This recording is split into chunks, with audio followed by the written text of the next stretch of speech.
Bismillahirrahmanirrahim. Assalamualaikum warahmatullahi wabarakatuh.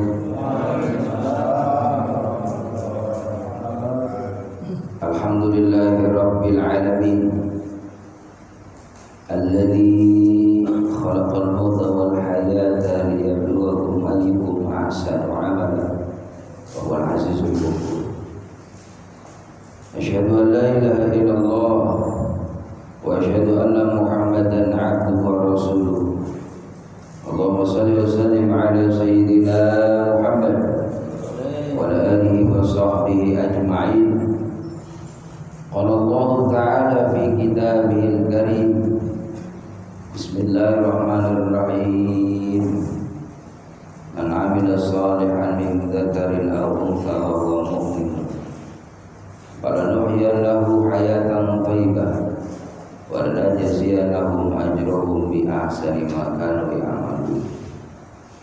Wa qala ta'ala aidan fi ayatin ukhra, thumma la tus'aluna yawma idzin 'anil na'im.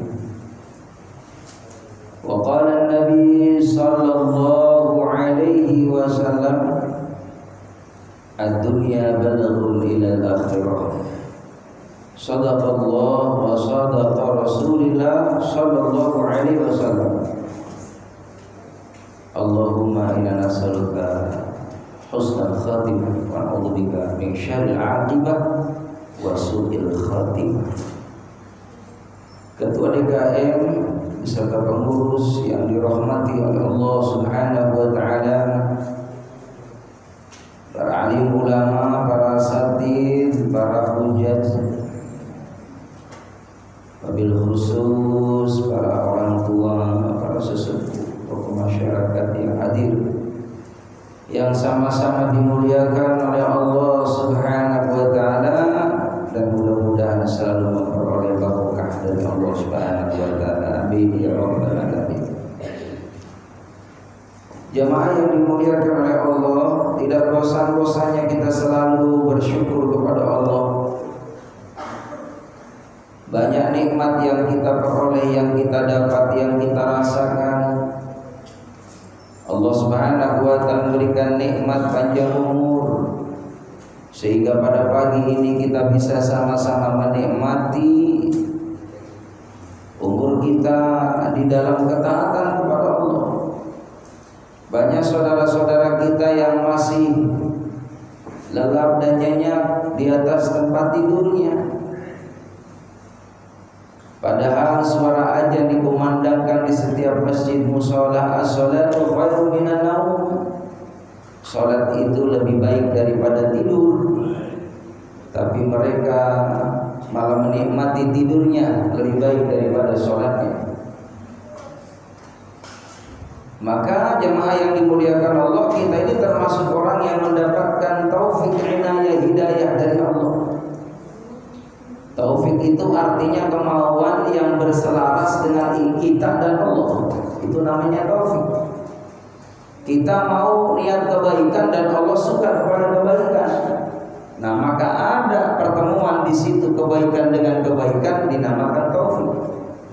Jadi jangan sampai nggak ada niat kita nyari kebaikan, maka jauh dari taufiknya Allah. Setiap niat baik nanti ada jalan kebaikan dari Allah. Inayah artinya pertolongan.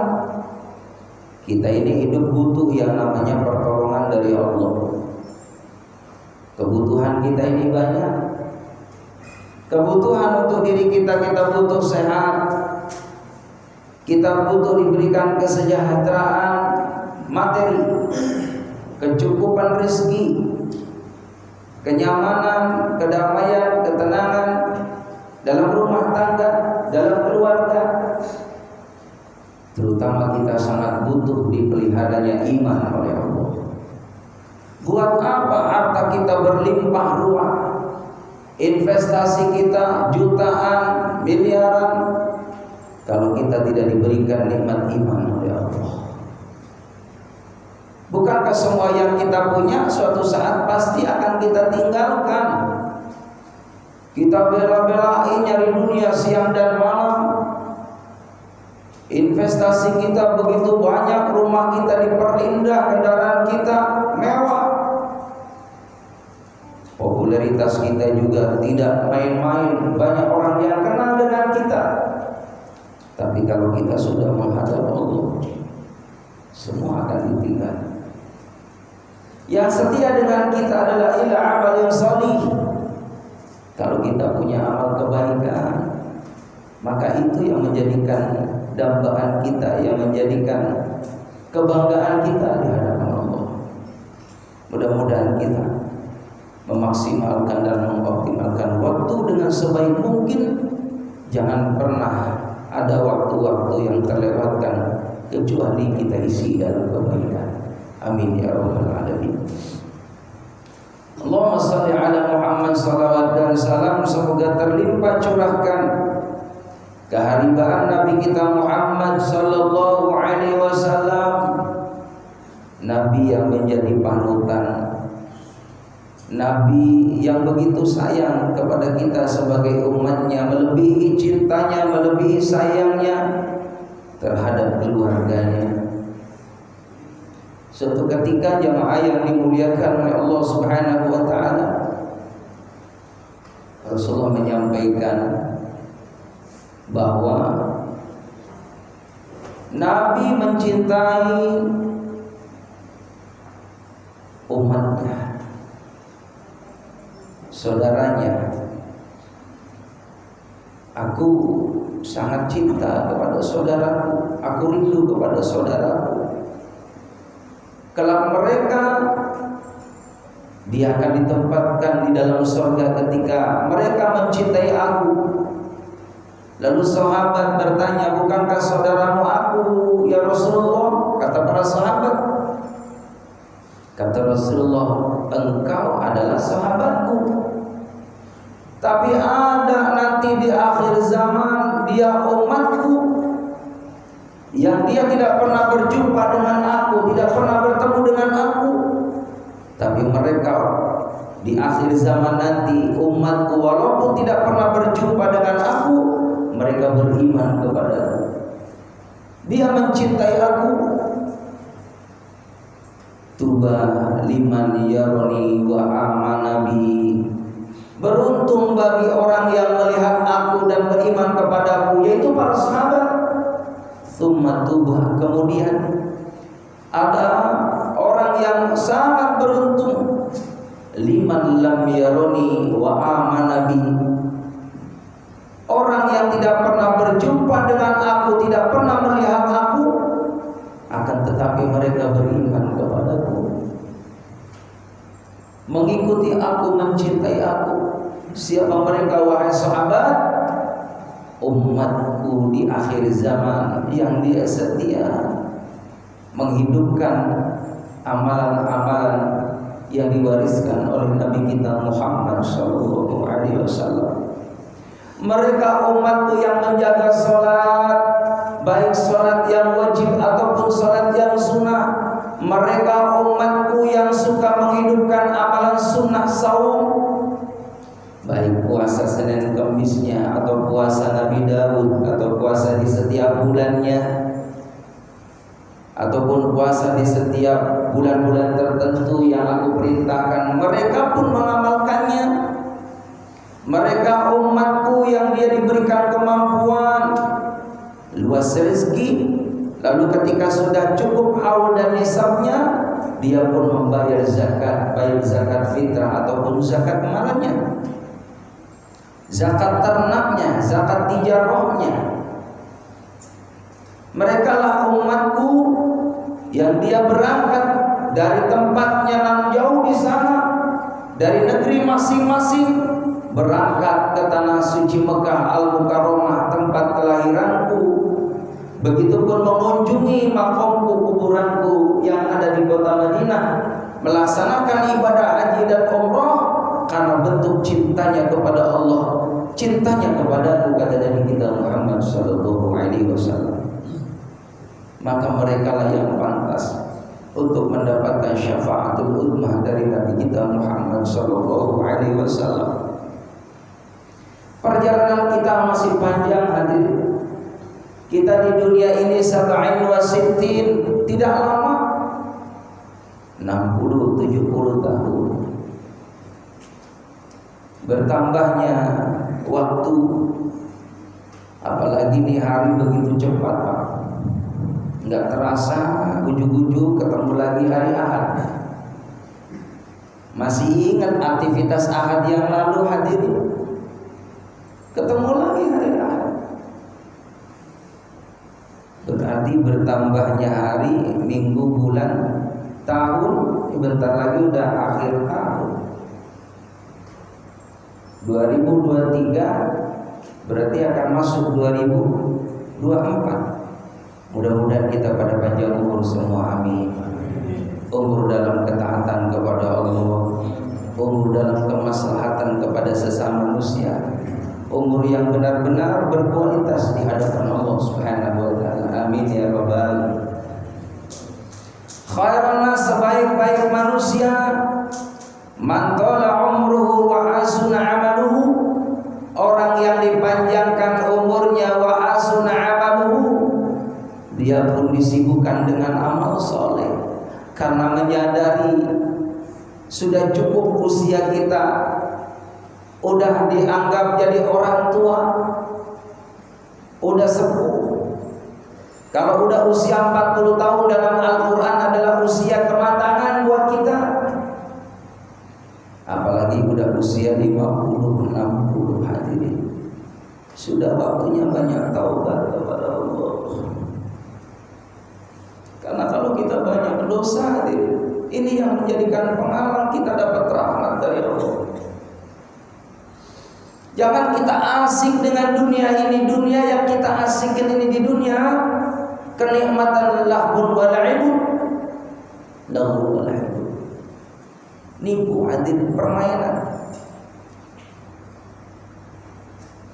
Tidak ada yang abadi.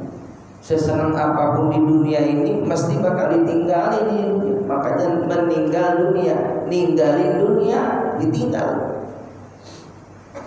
Kita senang sama istri sewajarnya, senang sama anak-anak sewajarnya, senang sama dunia, sama rumah kita sewajarnya, sama kendaraan kita sewajarnya, sama harta benda kita sewajarnya. Tapi cintailah amal kebaikan kita. Karena tanda orang yang dicintai sama Allah senang melakukan kebaikan. Nah, ini kita yang rasain hadirin. Kita nih ada nggak tipe karakter yang merasakan di saat kita ibadah ini benar-benar senang dalam kebaikan, dalam ketaatan, dalam kesolehan. Lagi sholat pengennya berlama-lama sholat. Di antaranya sholat nawafil, sholat duha, pengen berlama-lama. Habis sholat duha, jemaah rahimakumullah, kita ambil Quran. Syukur-syukur kalau kita baca Quran bisa netesin air mata. Karena Al-Quran yang kita baca ini kita sedang berkomunikasi dengan Allah, sedang berinteraksi dengan Allah, sedang berkomunikasi, sedang dialog dengan Allah. Di antaranya ketika kita membaca man amila salihan, barang siapa yang melakukan amal yang soleh, min dzakarin, dari laki-laki, au unsa, ataupun perempuan, wa huwa mu'minun, dia dalam keadaan iman, falanuhyiyannahu hayatan thayyibah, maka orang yang senantiasa melakukan amal kebaikan didasari iman karena Allah, maka hidupnya akan dibahagiakan oleh Allah. Kita sedang berdialog dengan Allah.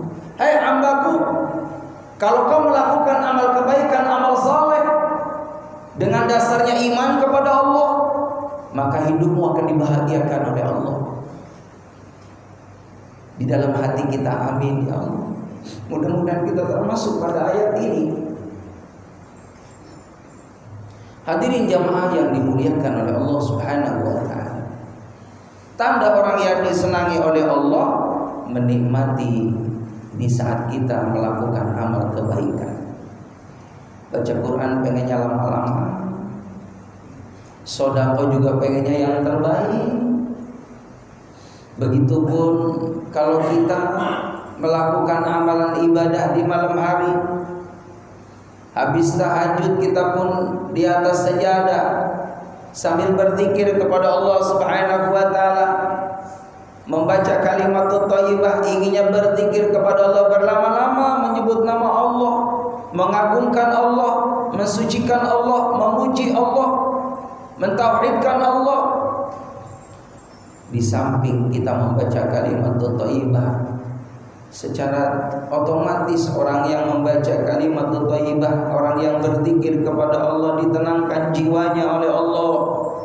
Orang yang berzikir kepada Allah, dia akan bertambahnya kebaikan di sisi Allah.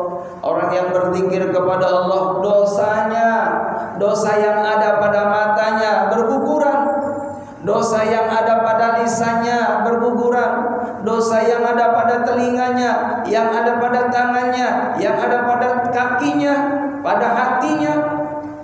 Dosa-dosa qalbu, dosa-dosa yang ada dalam hati kita, punya sifat sombong, punya sifat hasad, punya sifat qoma, riya, bakhil, maka dosa-dosa yang pernah dilakukannya dari sifat-sifat yang sayyi'at dihapus dosanya oleh Allah dengan asbab kita berzikir kepada Allah Subhanahu wa taala. Jamaah yang dimuliakan oleh Allah Subhanahu wa taala, maka kehidupan dunia ini adalah penentu bagi kita. Jangan sampai jamaah rahimakumullah punya anggapan ya orang mau dan ntar juga kalau mati aja, ntar di sana terserah gimana kayak ceritanya, enggak boleh. Harus punya cita-cita yang mulia. Ishkariman au musyahidan, hidup mulia atau mati dalam keadaan syahid. Hidup mulia yang bagaimana? Hidup yang senantiasa ada pada jalan Allah, itu mulia. Kita lihat hadirin orang-orang yang berjuang di jalan Allah. Ini orang-orang yang istimewa, ibu bapak. Ini kita bisa datang ke rumah Allah ini, masya Allah, rezeki dari Allah. Jangan kita terlena asik di tempat tidur kita, spring bed kita yang harganya jutaan, hadirin, saking nikmatnya.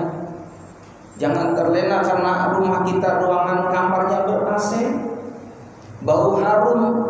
Nikmatin tidurnya, nikmatin istirahatnya, sampai dia berani mengundur-undur, menunda-nunda waktu sholat.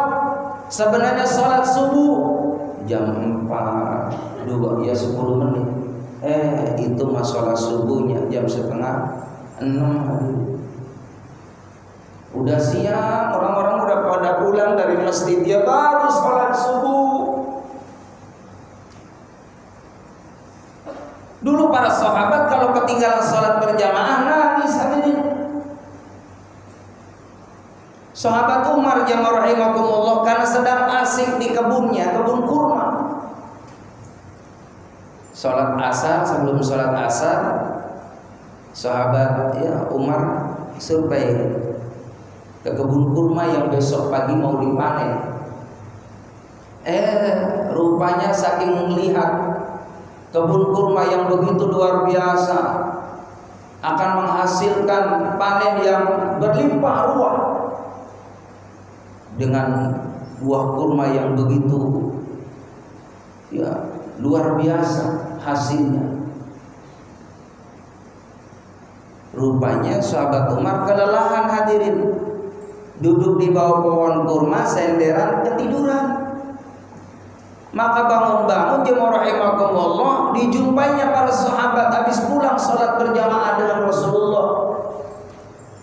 Maka ditanyalah oleh Umar, wahai sahabat, sudah selesaikah sholat asar? Sudah ya Umar. Kata Umar, ya Allah, inna lillahi wa inna ilaihi raji'un. Ini musibah. Dulu sahabat kalau ketinggalan sholat berjamaah, istirja, inna lillahi wa inna ilaihi raji'un. Musibah. Apa kata Umar, nih gara-gara kebun kurma saya nih yang menyebabkan saya lupa sama Allah, lalai sama Allah. Maka besok hasil panen kurmanya akan saya bagikan semua kepada fakir miskin, dan saya tidak mengambil sedikit pun hasil daripada panen kurma saya. Itu Pak, gara-gara pohon kurma tuh lalai sholat berjamaah disedekahin. Jadi kalau bapak tidur di spring bed baru beli Pak, ya spring bed bagus banget. Nah, romanya lupa nih nggak sholat berjamaah. Cepet-cepet spring bednya sedekahin, ya kan, sedekahin. Ya, ke Pak Ustadz. Ya, asik lagi ngelapin mobil, hadirin, orang-orang pada pulang sholat asar. Gara-gara mobil Pak, kita nggak sholat asar jamaah, mobil sedekahin. Terutama saya terima, nggak usah jauh-jauh. Ya. Jadi jamaah yang dimuliakan oleh Allah Subhanahu Wa Taala, ini karunia dari Allah, alhamdulillah. Pagi-pagi Pak, masya Allah, dingin-dingin. Kalau ngikutin nafsu enakan lanjutin tidur Pak, dari tahajud, dari subuh jamaah. Tapi karena iman yang Allah bekalkan pada qalbu kita, nafsunya dilawan. Wa nahan nafsa 'anil hawa fa innal jannata hiyal ma'wa. Barang siapa yang bisa mengendalikan nafsu amarahnya, nafsu yang mengajak kita untuk malas dalam kebaikan, kita rubah nafsunya untuk menjadi nafsu mutmainnah, nafsu yang mendatangkan ketenangan jiwa. Dan bisa kita rasakan, hadirin, dengan kita datang ke rumah Allah, jiwa kita tenang. Alhamdulillah. Mudah-mudahan jamaah yang hadir di sini semua Allah kasih rezeki yang lancar, duitnya banyak, dompetnya mudah-mudahan tiap hari selalu penuh. Ya, amin ya Rabbal. Ibu-ibu mudah-mudahan berasnya selalu awet. Amin. Iya, tiap hari ada undangan ratibah, ada undangan kendurian. Amin. Itu dimanfaatin tuh kalau ada undangan kendurian, doa bersama, zikir, jangan nggak datang ibu bapak. Itu tempatnya berkah dan berkat. Benar nggak? Itu mohon maaf, berkat yang ada di tempat yang bareng-bareng kita doain bareng-bareng, itu berkat yang membawa berkah. Kalau ibu bapak pengen anaknya cerdas, mohon maaf, kalau kita datang di pengajian ada snack, ada berkat, jangan dihabisin, bawa buat anak kita, biar anak kita nikmatin berkat yang didoain sama ulama. Bapak nanti bisa rasain Pak. Makanya ada jamaah yang datang tuh, Pak Haji, ini saya nih punya anak susah banget, suruh sholat, suruh ngaji. Kata saya, bapaknya sering datang ke pengajian. Biasanya so ada tuh yang namanya ya snack, atau ibunya. Nanti tuh snacknya ibu bapak jangan dihabisi di pengajian, dibawa pulang buat anak tadi. Tuh anak kita makan lontong yang ada doanya, makan tahu yang ada doanya. Ya, makanya alhamdulillah anak saya Pak Haji, ya pada bisa ngaji anak saya. Iya, pada bisa baca Quran, pada rajin sholat, karena tiap hari saya bawa berkat dulu. Ya, berkat yang didoain sama jamaah. Alhamdulillah ayah saya, mohon maaf Haji, guru majlis taklim, kiai, jadi tiap hari di majlis taklim ayah saya, bunda saya, dan saya dibawa ke majlis taklim sama ayah bunda saya. Ya, makanya tiap hari saya makanin ya berkat, dan hafal tuh yang ada di isi kotak, apa namanya, snack itu saya hafal makanannya. Ya, mesti ada lemper, ada tahu, ya kan, ada kacang, paling pojoknya permen. Saya hafal karena dari kecil dibawa sama ayah, ayah bunda saya. Alhamdulillah jemaah rahimakumullah, itu yang membuat kita alhamdulillah selalu semangat dalam kebaikan.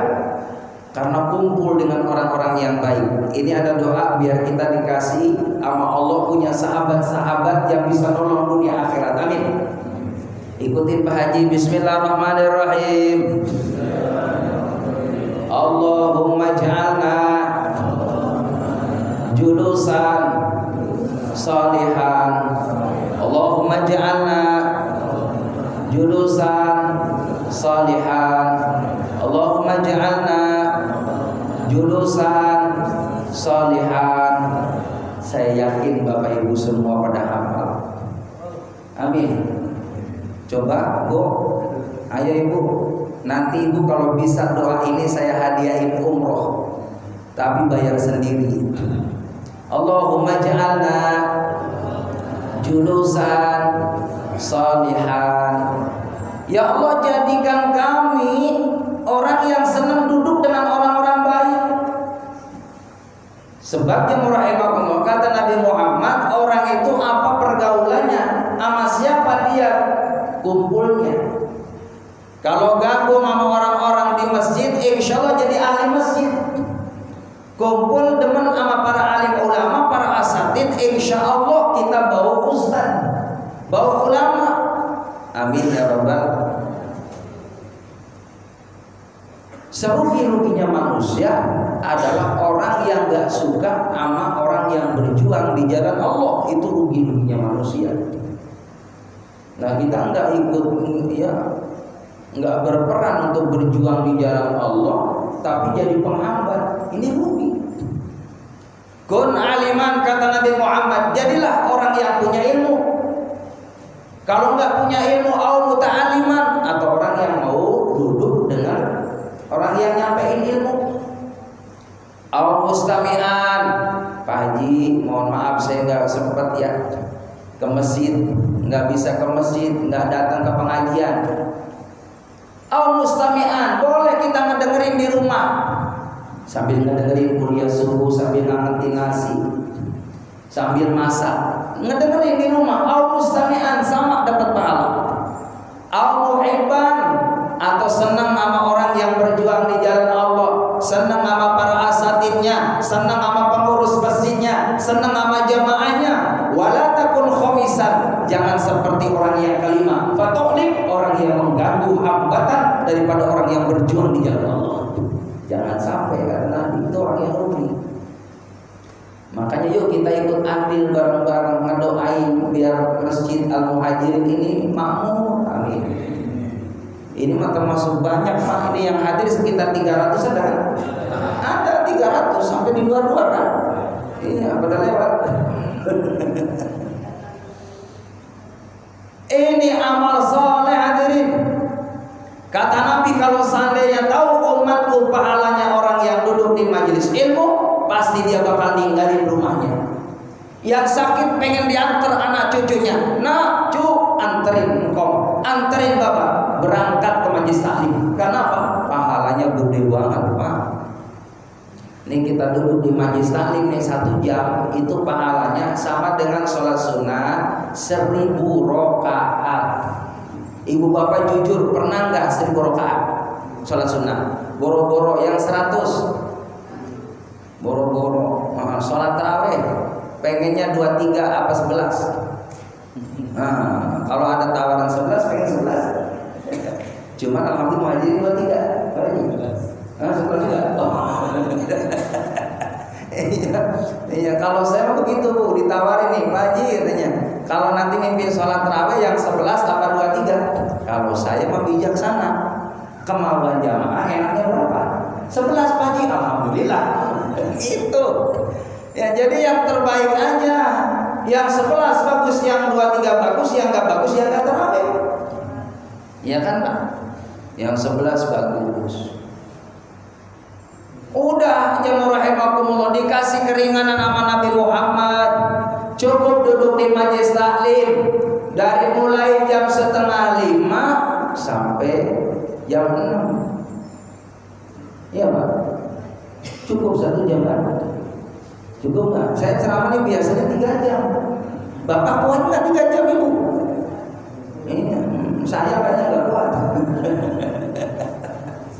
Bapak-bapak enak Pak tinggal duduk. Iya boleh. Mohon maaf yang pengen selonjoran nggak apa-apa, nggak apa-apa. Iya, cuman saya makanya kurang pantas. Saya mau ceramah dari begitu.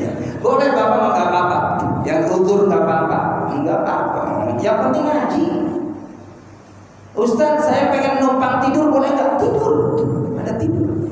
Cuma nanti kalau bubur datang jangan dibangunin. Jangan dibangunin. Enak aja rezekinya pengen sama.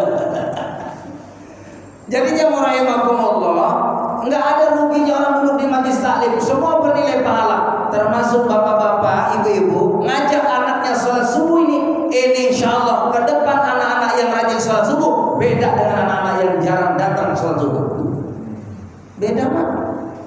Kecerdasannya, nurutnya, kesolehannya, itu dibedain sama Allah. Saya mohon maaf ya rahimahullah, dari kecil Pak Haji demen di musola, tukang ajar dari kecil, tukang bangunin orang pada sholat, disuruh sama bapak saya, puji-pujian Pak, sholawatan dari kecil.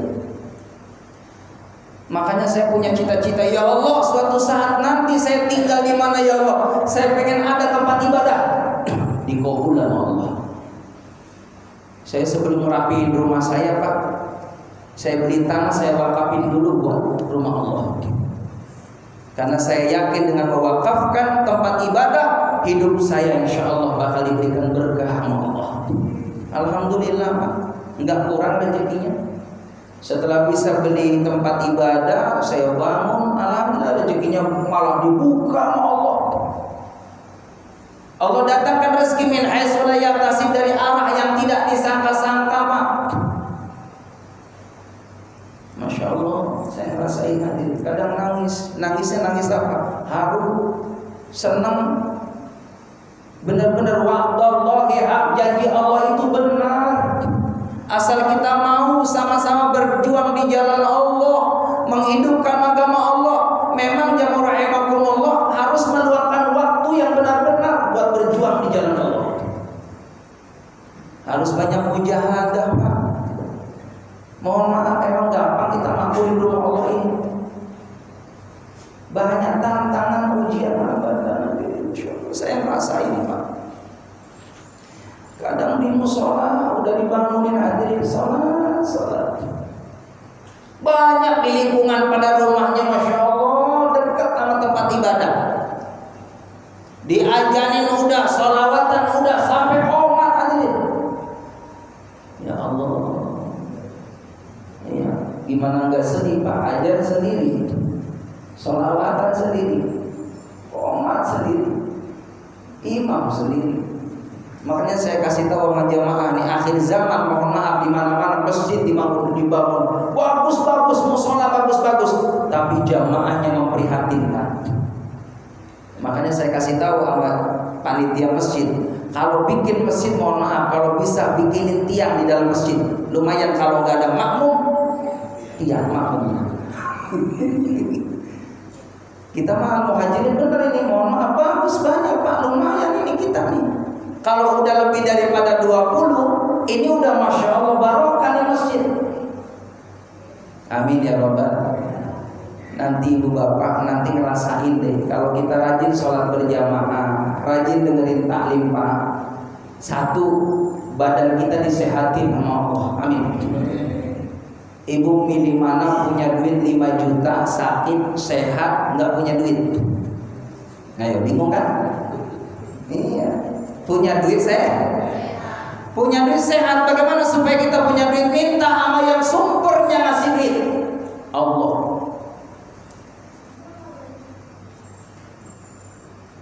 Mudah-mudahan ntar pulang ada yang ngasih duit, amin. Bayar hutang. Mantu datang, bagi Allah mah gampang Pak. Tetangga kita yang rezekinya luas, alhamdulillah, diketuk hatinya sama Allah. Datang Pak ngasih. Mohon maaf saya sering kali tak habis minimat.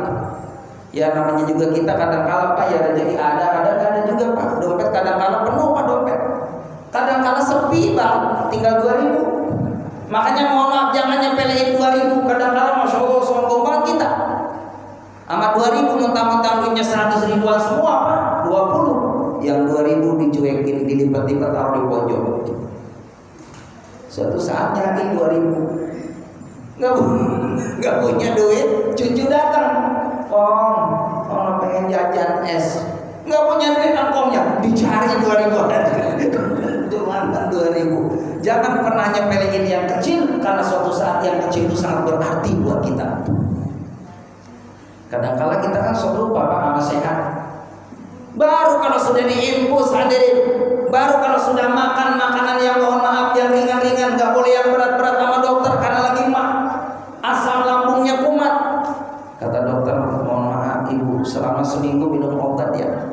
Jauhin dulu yang minyak-minyak, yang dingin-dingin, yang keras-keras. Selama seminggu bubur aja. Allah, begitu berharganya hadirin. Anak kita bawa itu makanan, ama nasi, ama pecel, Allah Akbar, ama sambal, ama sayur hadirin. Cuman kata dokter jangan makan dulu, lagi ada sesuatu yang tidak nyaman. Begitu berharganya makanan hadirin di saat kita sakit. Begitu berharganya jamaah rahimakumullah di saat kita ini waktu lapang, di saat dalam kondisi sempit. Begitu berharganya yang namanya di saat masa kita jadi orang kaya, ketika jatuh miskin. Begitu berharganya kehidupan akhirat di saat kita sudah menghadap Allah Subhanahu wa taala. Baru merasakan di saat sakaratul maut, Israil datang mencabut nyawa. Allah perlihatkan semua amal-amalnya, senyumlah. Si jenazah tadi, almarhum tadi senyum karena diperlihatkan nama Allah. Gambaran-gambaran sholat 5 waktunya diperlihatkan sama Allah. Waktu-waktu diisi dengan tadarusnya diperlihatkan sama Allah. Waktu berzikirnya, waktu saumnya, waktu haji umrohnya, waktu duduk di majelis ilmunya, waktu bersedekah, waktu silaturahim, waktu menebarkan hal-hal yang manfaat diperlihatkan sama Allah Subhanahu wa taala. Orang tadi yang dalam kondisi sakaratul maut dia senyum, bahagia karena amal solehnya subhanallah sudah menantikan dirinya di alam barzakh yang tidak ada kekhawatiran, ketakutan sedikit pun, karena semua amalnya akan menjadikan jaminan di hadapan Allah untuk menyelamatkan dia menuju alam yang abadi selamanya. Itulah orang yang akan disukseskan oleh Allah Subhanahu wa taala. Tapi ada orang yang dalam keadaan sakaratul maut diperlihatkan amalnya nihil, amalnya kosong, tidak ada karena disibukkan dengan amal-amal duniawi. Baru tadi orang yang sakaratul maut menangis, Rabbi laula akhartani ila ajalin qarib. Wahai Allah, bolehkah kau tangguhkan ya Allah? Jangan kau wafatkan dulu ya Allah. Fa saddaqo, harta saya banyak, pengen saya tasarufkan di jalan-Mu ya Allah. Wa aku minas solihin, saya pengen kumpul-kumpul sama orang yang baik. Saya pengen taubat dulu ya Allah. Sayang seribu sayang, tidak ada waktu kesempatan untuk memperbaiki amal soleh karena sakaratul maut. Israil sudah sampai menghadirinya dan akan dipanggil oleh Allah. Hadirin jamaah rahimakumullah, mungkin sudah 40 menit saya memberikan wejangan, barangkali ada interaktif tanya jawab. Nanti kita kembangkan materi ini sesi berikutnya. Dipersilakan. Baik, bagi saya, bagi yang mau menyampaikan pertanyaan, silakan.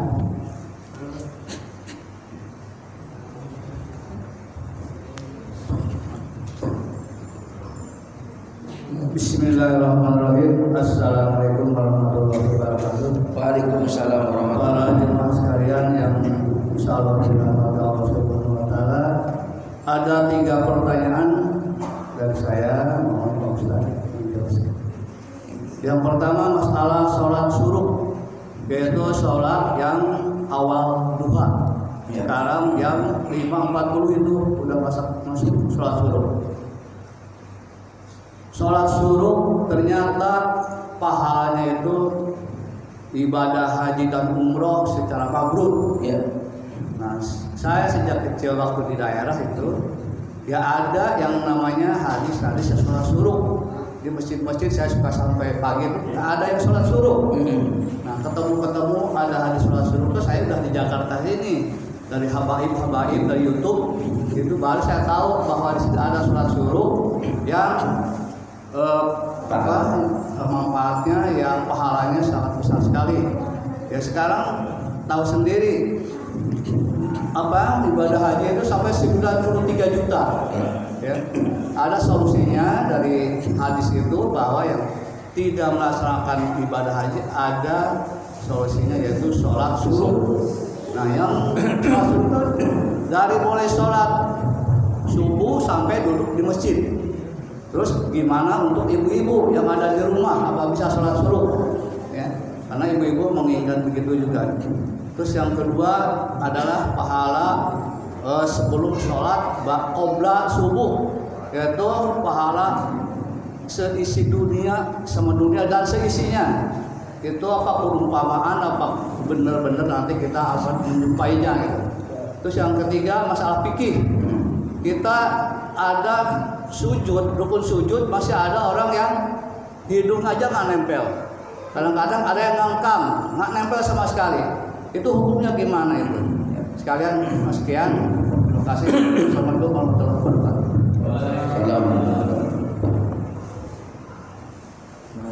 Ya. Mengenai tentang sholat suruh itu sebenarnya perintah dari Nabi itu sudah 1014 tahun yang lalu, ya kan? Sudah dari zamannya Nabi sudah diinjirin sama ya untuk kepada para sahabat nih. Terkhusus buat umatnya.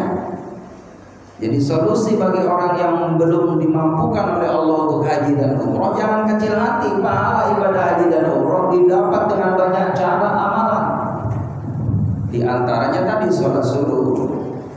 Ya, kira-kira jam 6.10, 40 ya. Jam 6 kurang 5. Iya, jam 6 kurang itu sudah suruh gitu. Tergantung kondisi waktu. Jadi lakukan sholat suruh 2 rakaat, waktunya kapan? Sebelum menjelang waktu duha. Jadi diawali dengan sholat suruh dulu. Ya, jam 6 kurang tadi. Bagusnya habis ba'da sholat. Jadi habis ba'da sholat subuh, duduk dulu kita i'tikaf sambil berzikir kepada Allah, nunggu waktu suruh datang. Itu pahalanya barang siapa yang melakukan sholat sunnah suruh itu, Allah berikan pahala ibadah haji yang sempurna, ya kan, umroh yang sempurna 3 kali. Haji dan umroh sempurna, haji dan umroh sempurna. Begitu hadisnya. Jadi kalau bisa lakukan, amalkan. Bagi ibu yang ada di rumah bagaimana? Ya memang aturannya begitu rangkaiannya di masjid. Tapi kalau mungkin kita mau melakukan, silakan. Lakukan sholat suruh di rumah pun tidak apa-apa. Ya. Jadi yang penting hidupkan sholat sunnah suruh tadi, cari keutamaan tadi pahalanya. Yang kedua, qobliyah subuh khairum minad dunya wa ma fiha. Itu sahih hadisnya. Barang siapa yang sholat sunnah qobliyah subuh, makanya jangan pernah ditinggal qobliyah subuh. Usahakan sebelum azan di waktu subuh itu udah hadir di sini. Jadi kita jawab aja, lalu lanjut qobliyah subuh yang pahalanya lebih baik daripada dunia beserta isinya. Berarti kita jadi orang yang kaya Pak nanti di akhirat.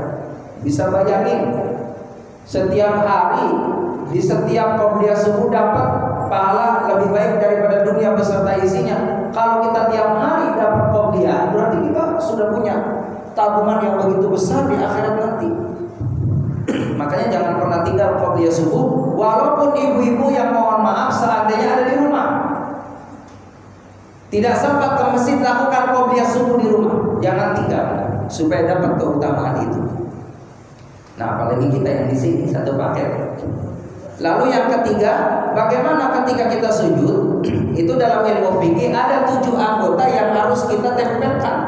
Tidak, ya kan? Terus lagi telapak tangan. Ini dengkul. Terus lagi telapak kaki. 7 hadisnya. Cuman ini alangkah afdolnya kita tempelin sejajar. Kan mestinya nempel biasanya gitu kan. Tapi yang harus ini Pak, yang harus tidak. Makanya ketika sholat perlu dibuka. Jangan sampai mohon maaf kopiah kita tutup, nggak sah. Jadi harus dibuka. Tuh. Makanya jamaah rahimakumullah, saya kalau sholat begini dibuka, tapi kalau ceramah begini. Nah kalau saya ceramah begini kan kurang nyaman, gitu ya. Gitu. Jadi kalau ceramah begini, kalau sholat dibuka 7 anggota. Nah kalau hidung tadi itu tidak menjadi rukun, ya tidak menjadi syarat ya. Nah tapi afdolnya. Dan itu ada tumanina, sujud tumanina, jangan cepat-cepat. Jadi setiap gerakan itu tidak tumanina, sujud tumanina, duduk antara 2 sujud tumanina, sujud tumanina. Itu rukun dalam sholat ada 13. Jadi harus kita sempurnakan. Gitu. Jadi jangan sampai kita sujud cepat banget ya. Enggak ada tumaninanya, berarti tidak mencapai kesempurnaan sholatnya. Begitu. Terus ini masalah sholat suruk kita kan karun kita terdahulu kita kan yang belum pernah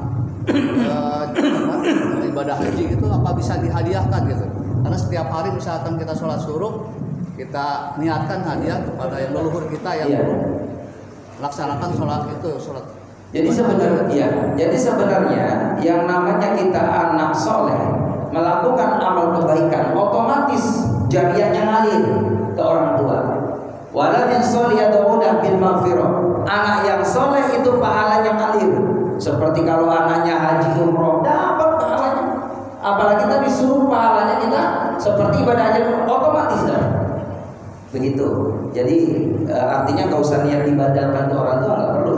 Cukup bapak lakukan otomatis dapat. Begitu. Allah alam bisawab. Ada lagi? Masih ada Mas Bu? Ayo kalau masih ada silakan.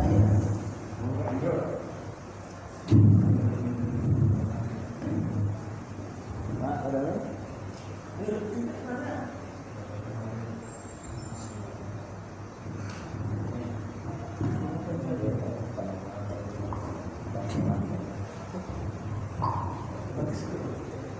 Kayaknya saja Ya. tadi karena apa sujud itu harus nempel rukunnya, akhirnya ada satu bagian misalnya di dada nggak nempel, itu sah nggak sholatnya? Gimana? Ada yang 7 tadi, ada yang 1 Sujud ada. dulu, sujud kan Iya. jangan nempel ke Nggak nempel. Iya. alat itu kan nggak nempel, Iya. sah nggak sholatnya?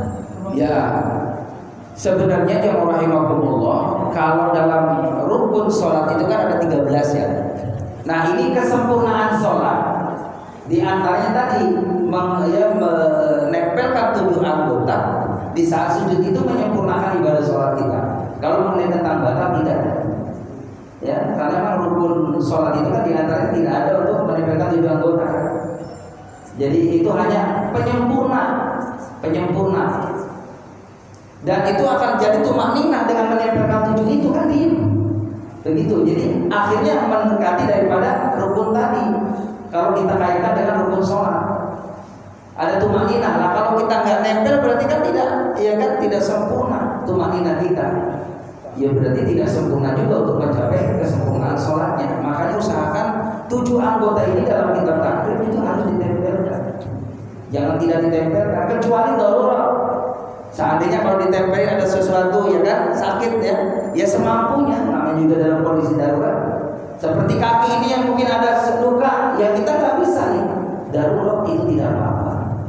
Begitu. Tapi kalau tidak ada darurat, kudu disempurnakan 7 anggota itu dalam kita. Begitu Pak. Kembali ke pertanyaan, sah atau tidak? Ya sah. Iya sah. Mengenai itu sah. Yang penting tadi kalau kita tahu ilmunya lakukan, kecuali orang yang belum tahu ilmu maka perlu belajar, perlu nanya supaya tahu ilmunya supaya sempurna. Jadi 7 anggota diingat-ingat itu harus ditempelkan ke tempat sujud tadi ya, jadi tangan ya, terus lagi jidat, terus lagi dengkul sama kaki begitu. Terus sama sampai siku Nggak usah, ini aja, tangan aja. Saya pernah lihat Iya. aturan sujudnya begini. Nah, ini baik. Itu hadisnya, janganlah kita sholat yang rahimakumullah menyerupai, ya kan? Itu hadis itu. Enggak, makanya itulah pentingnya kita belajar fikih, Pak. Ini kalau saya praktekin sampai jam 6. Mohon maaf, buku udah pada megang. Saya nggak fokus nih, nggak fokus saya kalau ceramah udah pada megang karena bosan belum dapat. Ini yang jadi masalah. Jadi nggak boleh tadi Pak sholat kayak tadi, nggak boleh hadisnya. Ya, jadi jemaah rahimakumullah, seperti tasyahud juga ada tasyahud awal, ada tasyahud akhir.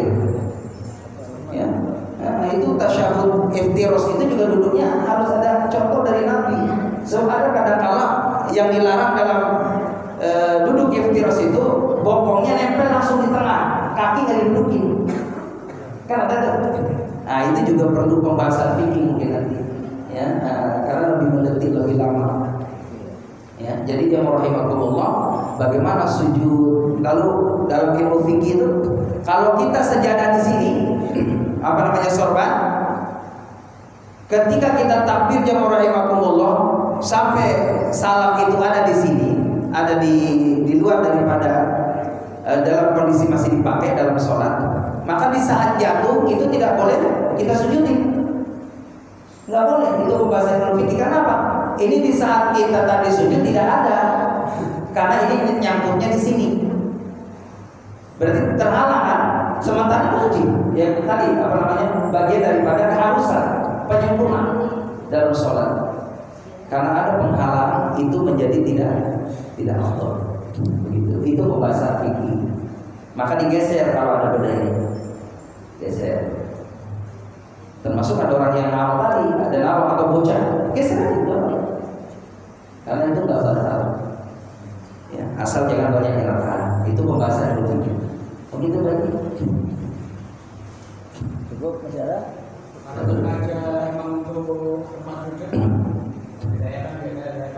Oh iya, itu boleh karena dilakukannya sebelum sholat. Nah ini yang jadi masalah, kita lagi sholat pakai ini, terus jatuh nih ke bawah disujudin. Tadi kan nggak ada, nah berarti penghalang. Begitu. Ya Allah lebih selamat. Udah genap tadi 3, kalau udah cukup baik. Baik Bapak sekalian, demikianlah penyampaian materi Ustaz. Mudah-mudahan kita bisa memahami. Amin ya Allah. Ya untuk bisa dilaksanakan. Amin. Mudah-mudahan senantiasa Allah memberikan semangat ibadah kepada Amin ya kita. Allah. Dan juga mudah-mudahan segala ibadah kita diterima oleh Allah Subhanahu Wa Taala. Amin. Dan untuk selanjutnya untuk menutup buku Ustaz. Mari kita sama-sama berdoa kepada Allah Subhanahu wa taala, semoga hajat kita dikabul oleh Allah. Allahumma shalli wa sallim ala Muhammadin fil awwalin wal akhirin.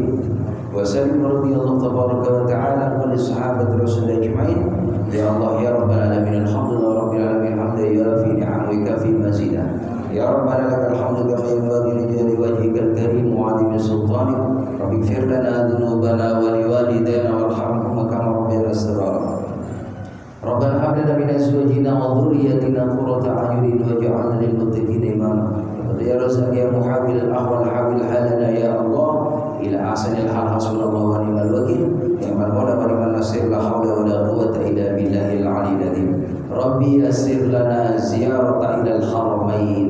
Rabbana atina fid dunya hasanah fil akhirati hasanah wa qina adzabannar. Sallallahu sayyidina Muhammadin wa sahbihi ajma'in. Walhamdulillahi rabbil alamin. Terima kasih.